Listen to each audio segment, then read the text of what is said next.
Uy, umpisa na pala. Gusto ko na mag-video vlog tungkol sa high school love. Ba't niya kaya kapag high school love parang napakadaling maghanap, di ba? Ang daling makahanap ng boyfriend, girlfriend. Tapos dahil ba dito, ito nga ba yung nagiging pundasyon ng puppy love? Ito lang, parang banlag ako dito. Hindi, okay lang yan. O ito nga ba yung nag-umpisa yung magtaka sa mga bagay-bagay, di ba? Pwede rin namang ito rin yung dito papasok sa high school love yung pagka-curious natin sa isang bagay. Tapos, sa high school love din nauuso yung two-timer kasi nasarapan dun sa pag-ibig na nararamdaman mo dun sa isa. So, bakit nga ba naman hindi subukan pa sa kabila, di ba? Pero masama yun, di ba? Minsan, pag halangang kaluluwa, three-timer pa. Pero hindi iba't nakakapagtaka. Kasi pag naalala natin ito, ay kinikilig na lang tayo basta. Bakit ka mo? Dahil ngayon may mga mas isip na tayo. Iisip natin yung mga bagay na masasaya dati. Yung tipong hinihintay natin. Yung mga bagay na bumaba siya sa service nyo. Hinahatid mo siya sa bahay nila, sa harap ng gate nila. Tumatakas kayo sa magulang niya, nyo. Kasi hindi pa kayo legal. Pero ang the best sa high school love ay yung ewan ko kung ginagawa pa ba ng mga kabataan ngayon yung pagbibigay ng letter sa isa't isa. Kasi naalala ko yung movie ng MMK, yung kay Nash, yung Justin. Ayun, ganun dati ang high school ligawan. Hindi yung, ewan ko kasi ang mga nangyayari ngayon sa mga high school ngayon, ewan ko kung nanguhusga ako, parang puro sa text na lang, sa chat doon na lang dinadaan lahat. Parang hindi na nila maipakita yung sarili nila sa harapan ng babaeng nililigawan nila. Kaya makikita mo effort dati. Sabi nga, noong 80s, hindi pa uso ang computer. So, wala pang internet nun. May internet na naman pero hindi pa ganun 80s. Tama ba? Basta 80s, puro sulat lang, okay? Puro effort, ganyan. Minsan nga, ayun pa yung time na bihira lang at o kaya unti lang yung may mga telepono. So, mag-meet sila sa isang place na sulat lang ang gamit. So, talagang wagas yung paghihintay. Pag inindyan mo, talagang nakakasama ang halaman ng loob talaga.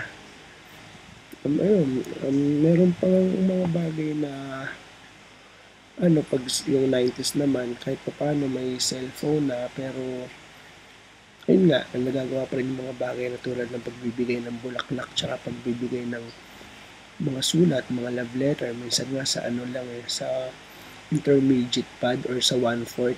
O yung mga nabibiling 1/4 na automatic. Ayun, sulat-sulat lang doon. Minsan nga, doon pa nagsusulatan. Halimbawa, mag-seatmate mo lang yung crush mo, tapos parang crush ka rin ng crush mo.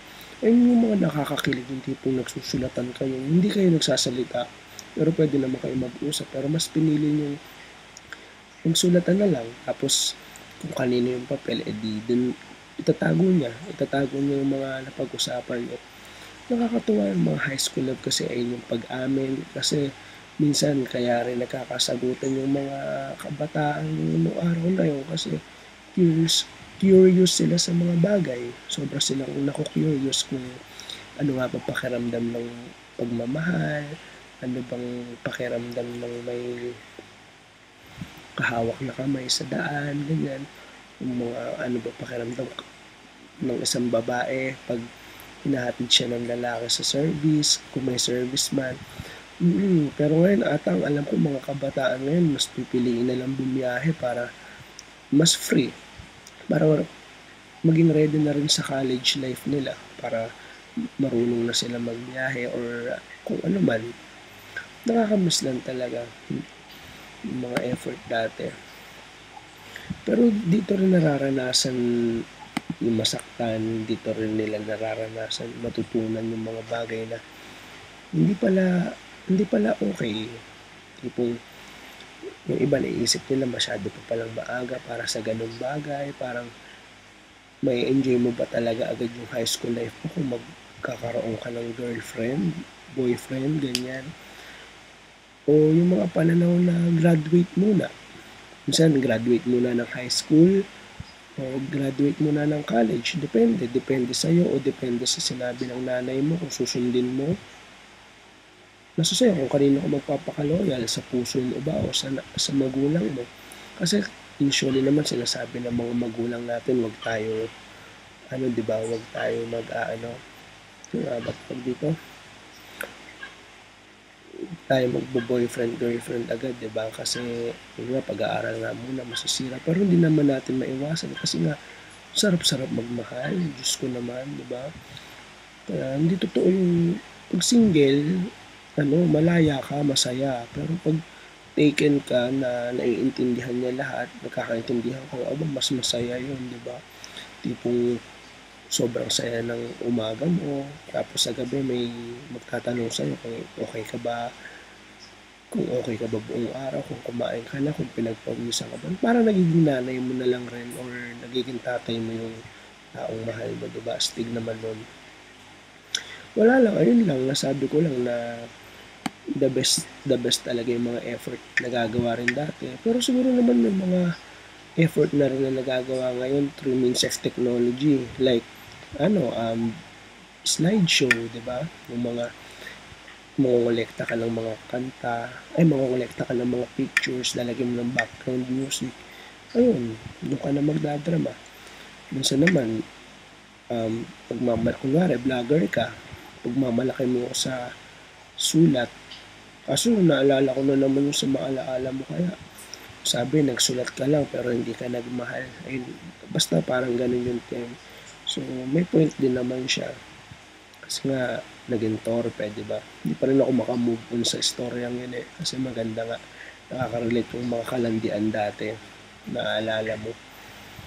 Ayun, naka 7 minutes pala ako.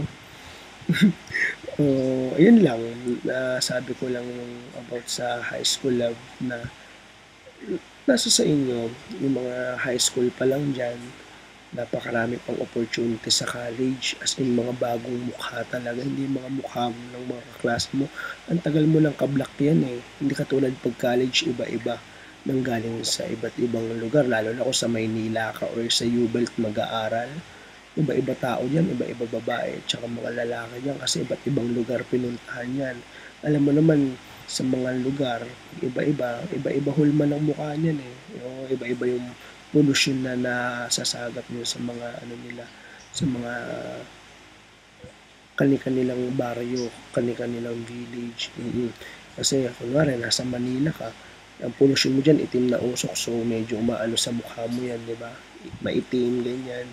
Minsan may mga pimples, pero sa iba, parang hindi man lang nadapuan ng kung ano-ano yung mga taong sanay sa aircon, di ba? Wala, ayun lang. Nagsalita lang ulit ako. Ang tagal na rin pala na to, 8 minutes na. So, titigil ko na muna yung pagdaldal ko dito. Ayun lang, good night. Good night tuloy. Wala pala, good night or good morning. Sige.